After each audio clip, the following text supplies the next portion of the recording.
So when we've established a diagnosis of PFIC and commenced treatment, as we mentioned, the key aspect of this is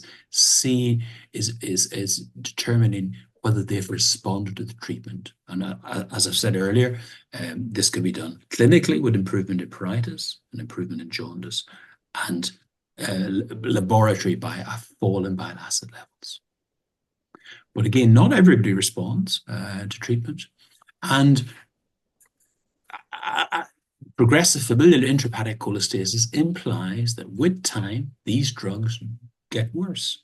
And they are progressive diseases, and we need ways of monitoring clinical response. Now, many of these are things that we do in routine clinical practice. We assess whether the child's pruritus, we assess their physical growth, we assess their biochemical response. We'll also assess their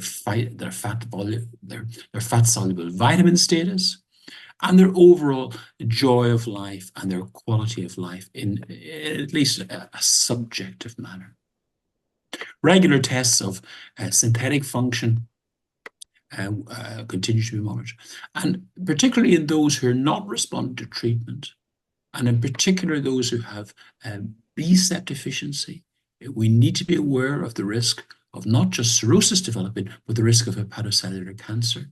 And monitoring for that will include biochemical monitoring using alpha-fetoprotein primarily, and radiological monitoring. If treatment has been successful, then obviously the frequency and intensity of monitoring can relax. For those in which it has not been responsive, we haven't found treatment has been responsive, we may be planning for future interventions, such as liver transplantation, and having that conversation with families. And again, the key thing is frankness with families, and honesty and realistic approach to the monitoring and treatment, so that we help anticipate preventing complications occurring and being aware of what those complications were. Some of this is a science and some of this is an art, and this is what we do with our families on a day-to-day case. And there's no absolutely rigid way in which we can maintain that will work in every clinical situation.